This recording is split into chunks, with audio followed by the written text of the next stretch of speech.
Sobre a Mercedes, Lewis Hamilton ele teve alguns problemas com o carro. Eu não sei se vocês viram os treinos.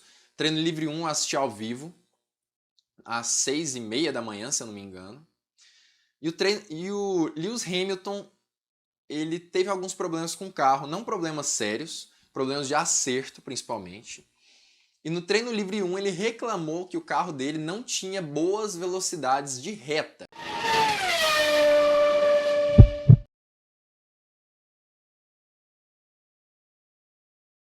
O treino 1 começou com a chuva leve, certo? E depois dessa chuva foi parando e voltando aos poucos. Na verdade ela parou, ficou boa parte do treino sem chuva, os pilotos puderam andar com pneus slicks, mas no final do treino voltou a chover de forma leve também. Mas por conta justamente dessa possibilidade de chuva, as equipes decidiram colocar pneus vermelhos, que geralmente são colocados principalmente no treino 2 e 3. Por que elas decidiram colocar os pneus vermelhos nessa situação? Justamente por conta dessa probabilidade de chuva, as equipes pensaram que seria necessário treinar para a qualificação da forma que pudessem, na verdade. Já pensou se eles deixam para treinar para a qualificação no treino livre 3, começa a chover, eles não conseguem treinar e chegam para a qualificação de mãos vazias? Essa era a probabilidade, é o que as equipes pensaram que poderia acontecer e por isso elas se precaveram colocando os pneus vermelhos logo no primeiro treino, tentando mesmo treinar enquanto elas podiam, já que existia essa previsão de chuva durante todo esse fim de semana. Justamente por isso elas treinaram com pneu vermelho no treino livre 1 principalmente. Sobre a Mercedes, Lewis Hamilton ele teve alguns problemas com o carro. Eu não sei se vocês viram os treinos. Treino livre 1 eu assisti ao vivo, às 6h30 da manhã, se eu não me engano. E o Lewis Hamilton ele teve alguns problemas com o carro, não problemas sérios, problemas de acerto principalmente. E no treino livre 1 ele reclamou que o carro dele não tinha boas velocidades de reta. Isso pode ser um problema. Aparentemente ele estava usando a asa traseira um pouco maior do que a de Bottas e por conta disso ele poderia sim ter alguns problemas nessa situação. Ele poderia estar gerando um maior arrasto aerodinâmico. O carro é parado pelo ar quando a asa é muito grande. Poderia ser isso que estava acontecendo com o Lewis Hamilton. E por isso ele andou até um pouco pior do que Valtteri Bottas no primeiro treino livre. Assim, é claro que ele terminou só lá na 18ª posição, mas isso é por outro fator, já que na verdade ele foi atrapalhado na sua volta rápida por Nicolas Latifi. Eu não sei se todo mundo viu, mas na verdade Lewis Hamilton foi jogado praticamente para fora da pista durante o primeiro treino livre por Nicolas Latifi da Williams. Aparentemente não foi proposital, na verdade praticamente certeza. Ele não viu Lewis Hamilton, mas ainda assim é uma situação complicada, já que os pilotos têm retrovisores e eles devem olhar esses retrovisores com frequência para ver se tem algum carro mais rápido chegando. E nessa volta rápida, Lewis Hamilton tinha feito ótimos primeiro e segundo setores, mais rápidos do que de Valtteri Bottas, mas logo no terceiro setor, naquela parte bem daqui, ó,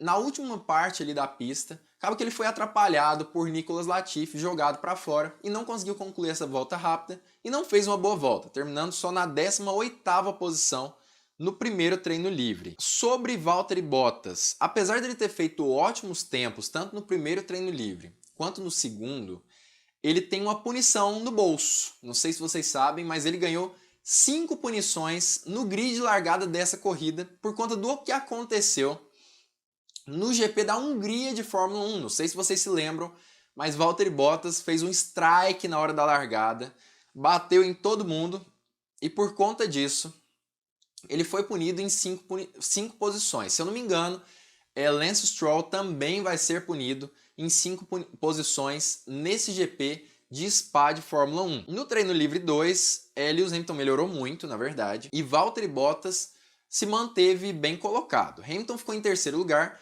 Valtteri Bottas em segundo e Max Verstappen na primeira colocação. Todos os três com um gap ali entre eles de menos de 1/10. Todo mundo muito próximo. Na verdade, situação muito incrível e vai ser bem bacana ver os pilotos tão próximos numa pista como Spa, que tem muita capacidade de ter ultrapassagens, grandes retas, grandes zonas de DRS e até mesmo por ser uma pista mais de alta, nessas partes com grandes retas existe essa possibilidade dos pilotos ultrapassarem uns aos outros. Isso é muito bacana, se não ocorrerem mais acidentes com a Red Bull principalmente, a gente vai ter uma corrida bem legal se continuar assim até a qualificação. Mas detalhes sobre a Mercedes é que ela fez pole em Spa em todas as corridas, desde 2012, com exceção de 2019. Ou seja, em 9 anos de Fórmula 1, a Mercedes fez pole position em 8 anos. 8 anos de Fórmula 1. Em 8 edições do GP de Spa, a Mercedes fez pole position. Os dois pilotos também da Mercedes colocaram motores novos para esse GP de Spa, o que é muito normal. Na verdade, é uma pista de muita alta velocidade. É importante que as equipes coloquem novos motores recondicionados, para que realmente elas não percam tanto assim nessas zonas de alta velocidade. A Red Bull fez a mesma coisa, também colocou motores novos, mas ela vai ter sérios problemas por conta disso. O que acontece, na verdade, é que com os acidentes entre Max Verstappen e Sérgio Pérez, a Red Bull vai ter grandes problemas. O que acontece é o seguinte: a Fórmula 1 tem uma regra muito importante, que é a regra de motores. Cada equipe só pode utilizar, se eu não me engano, 3 motores por temporada.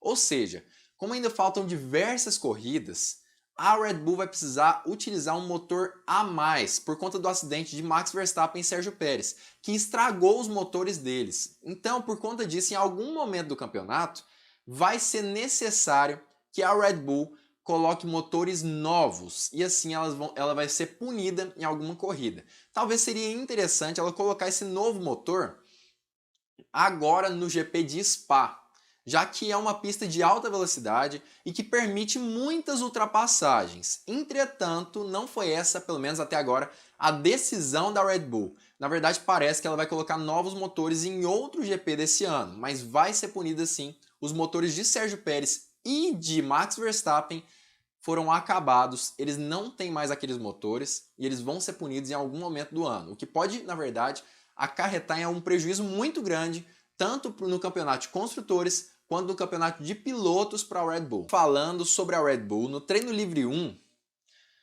o Max Verstappen chegou a cravar a melhor volta até nos primeiros 30 minutos de treino, tá? Mas aí depois Valtteri Bottas tomou esse primeiro lugar de Verstappen e conseguiu cravar a melhor volta do treino. Mas ainda assim, Verstappen no primeiro treino livre ficou a pouco mais de 1/10 de Valtteri Bottas. Já Sérgio Pérez, na verdade, foi uma negação, tá? Na verdade, Sérgio Pérez ficou só na 6ª colocação, a 7/10 de Max Verstappen. Uma negação, na verdade. Situação muito ruim para Sérgio Pérez. Eles que esperavam mesmo, tanto Max Verstappen quanto a equipe Red Bull esperava que Sérgio Pérez entrasse e conseguisse pelo menos ficar a 2, 3 décimos no máximo de Max Verstappen, mas isso não aconteceu, ele não conseguiu fazer isso.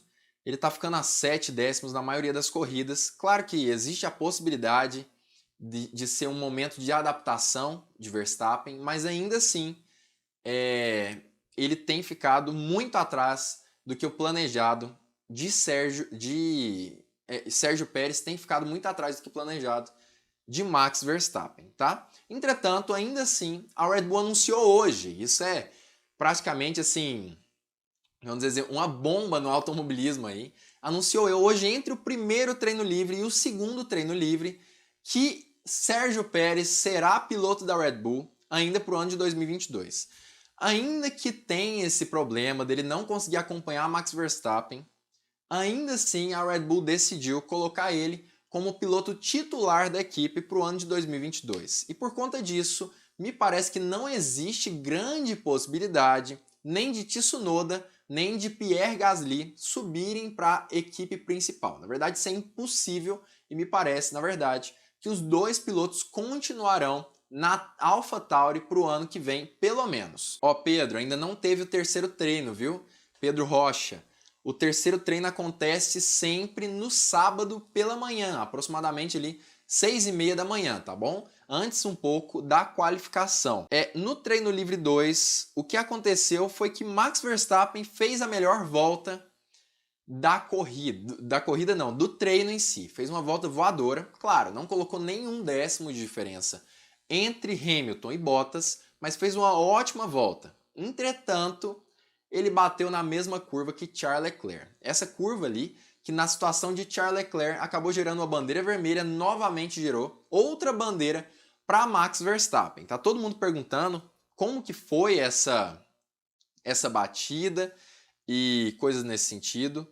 E na verdade foi uma batida relativamente forte, tá? Não foi qualquer batida, vamos dizer assim.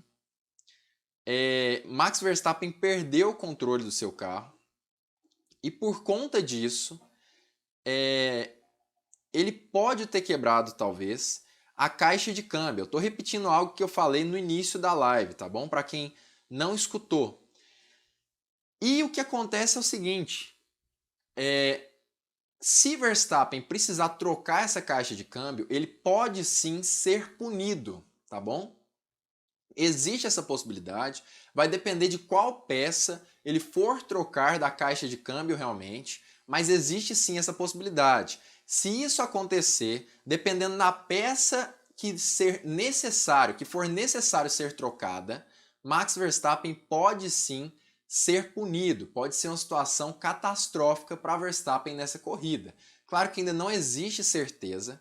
Se isso acontecer, pode deixar a corrida até mais emocionante, mas ainda assim existe essa possibilidade, tá? Max Verstappen ter que trocar a sua caixa de câmbio ou algumas partes dela por conta desse acidente especificamente. A gente pode lembrar, inclusive, de Charles Leclerc dentro de casa, lá no GP de Mônaco. Bateu no muro, a parte traseira ali do carro e precisou mesmo, na verdade, iria trocar a caixa de câmbio, resolveu, em cima da hora, não trocar e por conta disso acabou tendo problemas na corrida. Então, talvez seja necessária a troca da caixa de câmbio. É mais interessante trocar do que abandonar a corrida e talvez isso aconteça com Max Verstappen. Mas ainda assim, eles vão correr com a nova unidade de potência para esse GP, como eu já disse. E seria interessante que eles pensassem nessa penalização agora para o GP de Spa, tá bom? Por que seria interessante? Na verdade, no GP de Spa é uma das pistas com maiores zonas de ultrapassagem da Fórmula 1, uma das melhores pistas nesse quesito.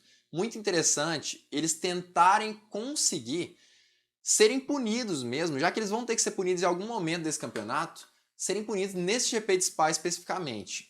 Porque se eles forem punidos, vamos dizer que eles ganham uma punição de 10 posições no grid de largada.